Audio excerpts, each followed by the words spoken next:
जिला रोजगार सृजन केंद्र करनाल स्वावलंबी भारत अभियान उद्यमिता प्रोत्साहन कार्यक्रम देश को समृद्ध बनाने के लिए एक अभियान चला है। इस अभियान का हिस्सा आज बने हैं चोरा स्कूल के बच्चे।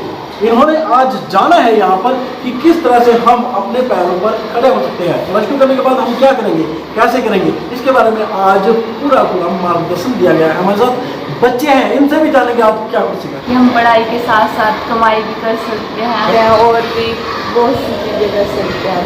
जी, तो क्या लगता है आपको जिस तरह से ये कार्यक्रम किया गया ऐसे आप लोग आगे बढ़ पाएंगे? यस सर, हम बात आगे बढ़ सकते हैं। अगर जो ऐसे कार्यक्रम लगातार होते रहे तो हम जरूर आगे बढ़ सकते हैं। कहीं ना कहीं मार्गदर्शन जरूर मिलता है। हमारे साथ क्या नाम आपका? तो इसमें बताया कि हम पढ़ाई के साथ साथ अन्य काम भी कर सकते हैं। अगर हमें पढ़ाई करने के पहले हमारे पास पैसे उपलब्ध नहीं है तो हम इस कार्य से जुड़कर हम पैसे व्यवस्था कर सकते हैं। गरीब बात सोचते हैं कि हम ऐसे फ्री पढ़ाई कर सकते हैं, पर इसके लिए अगर हम इस संस्था से जुड़ सके तो हम पैसे कमा के पढ़ाई कर सकते हैं। जी जी, तो कहीं ना कहीं स्वरोजगार की तरफ ध्यान दिया गया है। यस सर, अर्थव्यवस्था को इसके लिए विकास के लिए हमारी अर्थव्यवस्था को विकसित बनाने के लिए कदम उठाए गए हैं। समय समय होते रहे तो अच्छा है, कार्य सफल के लिए और सबका मेरा शेयर तो आइडिया कहीं ना कहीं शेयर होना चाहिए, क्योंकि अगर बात की जाए जिस समय एग्जीबिशन लगाई जाती है या प्रदर्शनियाँ लगाई जाती है तो उसमें जो आइडिया होते हैं बच्चों के कि किस तरह से काम किया जाना चाहिए उसी तरह से होता है। इस तरह के जो कार्यक्रम होते हैं उसमें भी आइडिया शेयर किए जाने चाहिए। नाम क्या है? किस तरह से सीखा आपने, क्या कुछ लगता है आपको आप भविष्य में क्या कर पाएंगे? सर, मैंने जो स्टडी बेस पे अपने करियर को अच्छा बनाना सोचा है और जो मैं सोच रही हूँ काश वो पूरा हो सके और समाज सेवी बनना। आज के इस सहयोग से हमें समाज सेवी बनने की हमारे मन में जो भावना है उस वो और भी विकसित हुई है। और मैं यही चाहूँगी कि हम रोज़गार कम करें, अपना दूसरों को रोज़गार अधिक दें।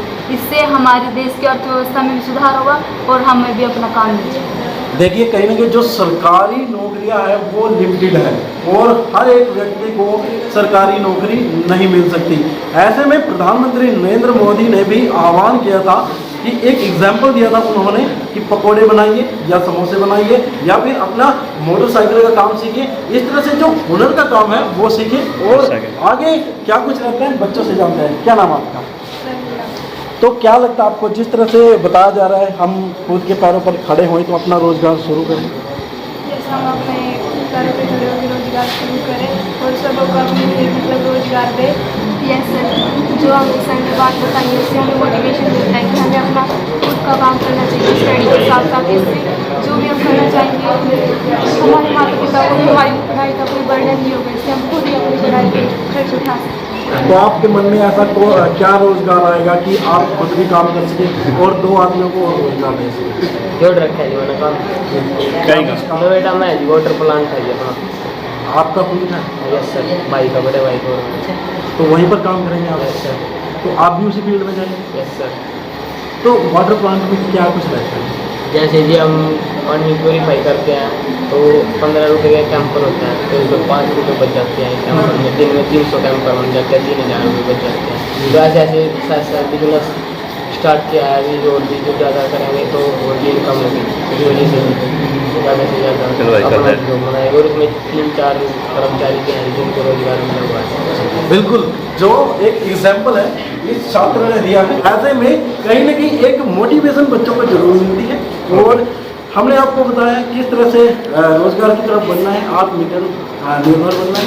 बच्चे आज बहुत कुछ सीखे हैं। इस तरह के कार्यक्रम भी होने चाहिए और पदाधिकारी है उनसे बातचीत की क्या कुछ ये कार्यक्रम हम लोग सभी स्वावलंबी भारत अभियान से जुड़े हुए हैं और जो ये पूरे भारतवर्ष में चल रहा है इसका मेन ये कारण है कि जो हमारे देश में बेरोजगारी की समस्या है आज के युग में ज्वलन है। और वैसे ये नहीं है कि मतलब विश्व नहीं है, लेकिन हमारे देश में कुछ ज़्यादा है। इसको मतलब काबू में करने के लिए हम स्टूडेंट्स के पास या कॉलेज में स्कूलों में हम सेमिनार करते हैं जिसमें हम उनको नौकरी में ना जाकर उद्यमिता की तरफ उनको प्रेरित करते हैं कि उद्यमिता की तरफ आए, अपना एंटरप्रेन्योर लगाएं और जिससे हमारा देश स्वावलंबी बने और स्वरोजगार की तरफ आए। उससे हमारा लोगों को रोजगार की समस्या कम से कम हो। और हम इसी कॉलेजेस में, स्कूलों में जाके सेमिनार करते हैं और बच्चों को प्रेरित करते हैं कि स्वावलंबन की तरफ आए, उद्यमिता की तरफ आए, not be a job seeker, be a job provider. हमारे साथ ताराचंद जी हैं, उनसे जानते हैं, जिला संयोजक है केंद्र के। क्या कुछ उपलब्धि रही है अगर बात की जाए रोजगार की? कितने युवा रोजगार की, सब रोजगार की तरफ गए हैं? अभी अगर हम बातचीत करें तो लगभग, अगर हम केवल करनाल ज़िले की ही बात करें अपने, तो करनाल ज़िले में हम पिछले 3 महीने में लगभग 20 लोगों को स्वरोजगार के लिए प्रेरित कर चुके हैं। और उस 20 में से भी लगभग 5 लोग ऐसे हैं जो अपना काम इसमें शुरू कर रहे हैं। काम अलग अलग प्रकार का, एक ने दवाई की काम शुरू किया है, एक ने अपना स्टॉल का काम शुरू किया है, एक ने पर्स बनाने का जो ट्रेडिंग का काम शुरू किया है। इस प्रकार कुछ काम भी शुरू किया है। इसके अलावा जो हम साथ में ऑप्शनल, यानी पहला स्टेप एंटरप्रेन्योरशिप नहीं हो सकता, पहला स्टेप है रोजगार, यानी मैं जो काम करना उसके लिए थोड़ी जानकारी। तो ऐसे हरियाणा में के कुछ अम्बाला और करनाल ज़िले के 2 ज़िलों की बात करें तो इन 2 ज़िलों में लगभग 200 लोगों को इस समय में हम रोजगार दे चुके हैं। अलग अलग क्षेत्र में, वो कोई अकाउंटेंट की जॉब भी हो सकती है, टीचर्स की जॉब भी दी है, मैनेजर की जॉब भी दी है। तो इस प्रकार की अलग अलग प्रकार की हम अनेक फील्ड्स में लगभग 200 लोगों को रोजगार भी। बेरोजगारी दर की अगर बात की जाए लगभग 8.45 के आसपास चल रही है। तो क्या मानते हैं जिस तरह से बेरोजगारी बढ़ती जा रही है, ये क्या युवाओं को जो सरकारी नौकरी है वो तो मिलने से रहे, इसी तरह से उनको अपने अपने रोजगार खोलने पड़ेंगे? बिल्कुल। आज अगर हम बात करें तो अगर सरकारी और कॉर्पोरेट क्षेत्र को मिला ले तो लगभग 8% नौकरियां हैं पूरे देश भर में। कोई भी देश हो, इससे अधिक वो सरकारी नौकरियां कॉर्पोरेट जॉब प्रोवाइड नहीं करा सकता। लेकिन आज अगर हम बात करें, सुख सुविधाओं की बात करें, फैसिलिटीज़ की बात करें, तो आज किसके पास सबसे ज़्यादा है? तो जो कहीं ना कहीं एक बड़ा बिजनेसमैन है, एस्टैब्लिश है, तो वो अपने परिवार को भी अच्छे फैसिलिटी दे पा रहा है। तो हम भी, मेरा आग्रह भी है और ये अनुरोध भी है, और कैंपेन की तरफ से हम ये कार्य निरंतर लगे भी हो, जारी भी है ये, कि सभी आने वाले समय में छोटे से लेकर बड़े से बड़ा अपना स्वयं का स्वरोजगार प्रारंभ करें। आज हम छोटा शुरू करेंगे तो उसमें धीरे धीरे निरंतरता के साथ वो बड़ा होगा। तो मेरा सभी से अनुरोध है कि बेरोजगारी से अगर हमें लड़ना है तो अंत समय में हमें स्वरोजगार को ही अपनाना होगा।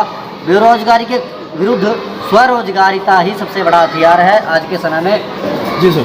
अगर हमने मतलब अपने स्वावलंबन की तरफ आना है, बेरोजगारी को कम करना है, तो हमें इंपोर्ट कम करके, तो हमें अपनी जो स्वदेशी की तरफ आना है। स्वदेशी की तरफ जब तक हम नहीं आते तो हमें स्वदेशी चीज़ें खरीदें, स्वदेशी चीज़ों की तरफ जाएं, हमारी इंडस्ट्री स्वदेशी हो। जैसे चाइना ने अपनी स्वदेशी इंडस्ट्री को बढ़ा के डेवलप्ड कंट्री उनका बन गया, ऐसे ही हमें डेवलप्ड कंट्री बनाना है तो स्वदेशी की तरफ आना पड़ेगा, स्वदेशी की चीज़ें इस्तेमाल करनी पड़ेंगी, स्वदेशी इंडस्ट्री लगानी पड़ेगी। तो बेरोजगारी ख़त्म करने का सिर्फ एक ही हल है हमारे। स्वदेशी की अगर बात की जाए, चाइना की अगर बात की जाए, चाइना का माल काफ़ी सस्ता होता है, ऐसा नहीं जो स्वदेशी माल है काफ़ी महंगा है, लोग इसकी तरफ अट्रैक्ट ही नहीं है। कैसे होगा? तो हमें एक्चुअली क्वालिटी देखनी चाहिए। क्वालिटी, अगर हमारी इंडस्ट्री अब इस चीज़ को सोच के अगर हमारी इंडस्ट्री को हम बंद कर देंगे तो हम कभी भी डेवलप नहीं हो पाएंगे, कभी भी हम उसी अंडर डेवलप नहीं रह जाएंगे और बेरोजगारी की समस्या हमेशा बनी रहेगी। थोड़ा बहुत तो हमें भी अपनी समस्या के लिए थोड़ा बहुत तो सेक्रीफाइस हमें जनता को भी करना ही पड़ेगा। बिल्कुल। जो रोजगार की समस्या है वो सिर्फ देश की नहीं बल्कि विदेशों की भी समस्या है। यहीं से आज जो कार्यक्रम हुआ है उद्यमिता के लिए जो एक प्रयास किया जा रहा है, बच्चों को आत्मनिर्भर बनाने का प्रयास किया जा रहा है, उसी दिशा में एक हमारे साथ प्रिंसिपल अनिल जी, क्या कुछ कहेंगे? आज बच्चों को एक मार्गदर्शन दिया तो स्कूल में ये जो कार्यक्रम किया गया स्वावलंबी भारत अभियान का, उसका उद्देश्य यही है कि अभी अपनी बात की है कि विदेशों में भी रोजगार भी है, लेकिन हमारे युवा विदेशों की तरफ जा रहे हैं जी। आज हरियाणा और पंजाब में भी ट्रेंड बन गया है कि +2 के लिए विदेशों में चले जाओ। जबकि जाके विदेशों में भी ऐसा नहीं है कि वहाँ उनको बहुत अच्छी जॉब मिल रही है, कहीं ना कहीं वहाँ पे भी वहीं जाके लेबर का काम करना पड़ता है। तो ये कार्यक्रम इसलिए आयोजित किया गया कि बच्चों में एक चेतना है, +1 और 2 के विद्यार्थियों में, कि अपने देश में बहुत सारे अवसर हैं, केवल सरकारी नौकरी का ऑप्शन नहीं है। हम अपने काम शुरू करें, अपने पैरों पे खड़े हों, और उसके लिए सरकार भी सहयोग कर रही है, संस्थाएं भी सहयोग कर रही हैं जी। विदेश में जाने से समस्याओं का हल नहीं होगा, हमें यहीं पे कार्य ढूंढने पड़ेंगे, और उसके लिए हमें अध्यापकों को, सरकार को और समाज को सहयोग करना पड़ेगा। मुझे लगता है कि हम +1 2 तक क्या करते हैं स्कूलों में, केवल विद्या देना है, मार्क्स बच्चे के अच्छे आ जाएँ, ज़्यादा फोकस इसी चीज़ पर रहता है सारा साल। लेकिन वो शिक्षा का सिर्फ एक पार्ट है, वो शिक्षा नहीं है पूरी। शिक्षा तो वो है कि बच्चों को हमें आत्मनिर्भर होना सिखाए। बच्चे केवल नंबर ना लें, प्लस 2 करने के बाद उनका फ्यूचर क्या हो, उनका कैरियर क्या हो। केवल उन्हें सरकारी नौकरी में अपना फ्यूचर ना ढूंढे। तो इस हेतु अध्यापकों को प्रयास करना चाहिए और साथ में माता पिता को भी सहयोग करना चाहिए।